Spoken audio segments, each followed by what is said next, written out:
Moscou dans l'un des 5 pays d'Afrique qui participeront à la Coupe du Monde 2018. 27e au moment du tirage au sort, la Tunisie fera sa 5e apparition en Coupe du Monde sans jamais avoir pu dépasser la phase de groupe.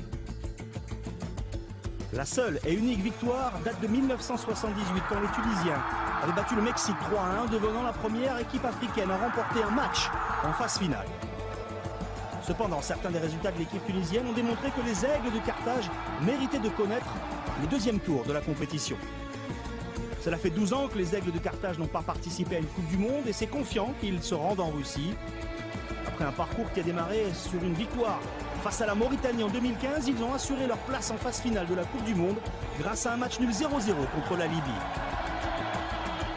Je n'ai jamais senti une telle émotion, une telle nervosité, un tel stress que le match contre la Libye parce que c'était le dernier match, c'était le match qualificatif. Et puis le problème c'est que nous n'avions pas bien abordé surtout le début de la deuxième mi-temps et les Libyens ont joué pratiquement leur meilleur match de l'année ou des 10 dernières années. Donc ça a été très difficile pour moi de gérer ce match-là, surtout sur le plan tactique. C'était très difficile de gérer ce genre de match-là parce qu'on savait pertinemment que tout le peuple tunisien attendait ce match-là, attendait un résultat positif. Le résultat a permis à la Tunisie d'obtenir le point dont elle avait besoin pour finir devant la République démocratique du Congo dans le groupe de qualification africaine. C'était un sentiment incroyable, vraiment.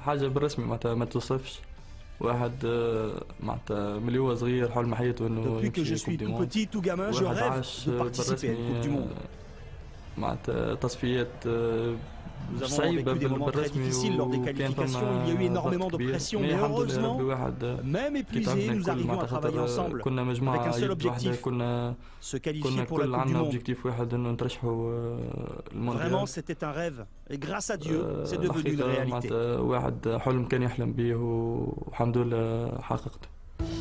Cette solidarité pourrait s'avérer être l'atout majeur de l'équipe au début de la Coupe du Monde. La plupart des joueurs sélectionnés évoluent dans des clubs tunisiens. Surtout, on a un championnat très physique, surtout les quatre grands clubs ici, niveau باهي برشا, niveau يعني كي يشوفوا العباد الاخرين يقولوا c'est un niveau يعني près niveau نتاع يعني الفوق نتاع اوروبا. جو بونس يعني احنا سي با مش من الفراغ يعني الشامبيون نتاعنا الاولى في وان افريقي اون عرب. نعيشوا كيما الفامي. Nous vivons comme en famille. C'est une bonne chose d'être ensemble, de se voir lors des entraînements et des matchs. Je pense donc que c'est un avantage pour l'équipe nationale d'être tous sur la même longueur d'onde. Je pense que nous jouerons bien à la Coupe du Monde. Et nous pourrons peut-être, après, évoluer dans d'autres clubs et améliorer encore nos performances. L'homme chargé de diriger la Tunisie en Russie est Nabil Maloul. C'est la deuxième fois que l'ancien joueur de 55 ans est en charge de la sélection nationale après le limogeage de son prédécesseur, le Polonais Henryk Kasperzak, en avril 2017. Nabil Maloul veut que nous jouions un jeu de passe court, étant bien organisé en attaque. Quand il est arrivé, nous avons commencé à bien jouer.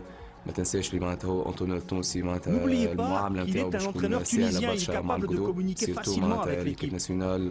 Sachant que la plupart des joueurs viennent de la Ligue tunisienne. Donc nous avons compris et nous avons essayé d'appliquer ces idées. Il y a de bons joueurs au milieu de terrain, en défense et en attaque, qui ont tous essayé de suivre ses instructions. Et grâce à ça, nous avons bien joué et obtenu de bons résultats. Les Tunisiens ont quand même subi un coup dur dans leur préparation pour la Coupe du Monde. Youssef Msakni, joueur vedette, s'est blessé au genou. Avec son club au Qatar, l'attaquant de 27 ans ne devrait pas pouvoir jouer cette Coupe du Monde 2018. Youssef est aussi proche de moi qu'un petit frère. Nous nous connaissons depuis qu'il a rejoint l'Espérance de Tunis. Nous avons grandi ensemble dans le même club. Nous sommes coéquipiers en équipe nationale. C'est un joueur clé pour l'équipe. Le peuple tunisien compte sur son talent J'espère qu'il sera prêt pour le tournoi. يكون حاضر ويكون حاضر 100% في التجربة هذه. إن شاء الله Je m'attends إن شاء الله كيما à ce qu'il nous donne عودنا plus d'opportunités pendant les matchs. Pour le plus grand plaisir non seulement de ses coéquipiers, mais aussi du peuple tunisien. فرح الشعب التونسي اللي ساند في المنتخب وفي يوسف إن شاء الله. Si Msakni ne parvient pas à se rétablir à temps, la Tunisie se tournera vers son milieu de terrain Wabi Kazri pour prendre la place de joueur vedette. Le joueur de 27 ans, prêté par les Anglais de Sunderland, a rejoint le club de Rennes en août 2017 et a joué un rôle clé dans la bonne saison des Bretons. Ouais, c'est vrai que nous, il y a un peu plus d'exigence parce que le niveau est quand même beaucoup plus élevé et il faut être exigeant tous les jours. Donc j'essaye de leur montrer, apprendre et dire ce qu'il faut pour essayer d'être performant et surtout de rivaliser avec les top joueurs et les top équipes. Dans le groupe G, si la Tunisie veut atteindre la phase éliminatoire de la Coupe du Monde pour la première fois de son histoire, elle devra réaliser un parcours sans faute.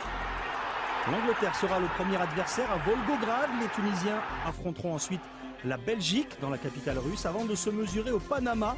Les Panaméens novices en phase finale de Coupe du Monde, ce sera à Saransk. Il ne faut pas se voiler la face. Le très haut niveau est là, l'équipe nationale tunisienne est là pour pouvoir rivaliser, arriver à jouer contre ces nations-là. On peut rivaliser sur un match, on peut tout faire, mais avec beaucoup de sérieux, beaucoup de discipline, beaucoup de concentration pendant tout le match. Les deux favoris sont l'Angleterre et la Belgique, on en est conscient, mais au moment du coup d'envoi, il y aura 0-0, ils seront 11, on sera 11 et le match ne sera pas joué tant que l'arbitre n'aura pas sifflé 3 coups de sifflet. Donc on est des concurrents, on est des gagneurs et j'espère qu'on aura tout pour sortir en bon d'épaule. L'objectif primordial de l'équipe nationale tunisienne est d'honorer ses couleurs, de jouer le jeu à fond. Le premier objectif, c'est de passer le premier tour. On va tout faire pour essayer de passer ce premier tour-là qui va être très difficile, mais je pense qu'on est capable de le faire.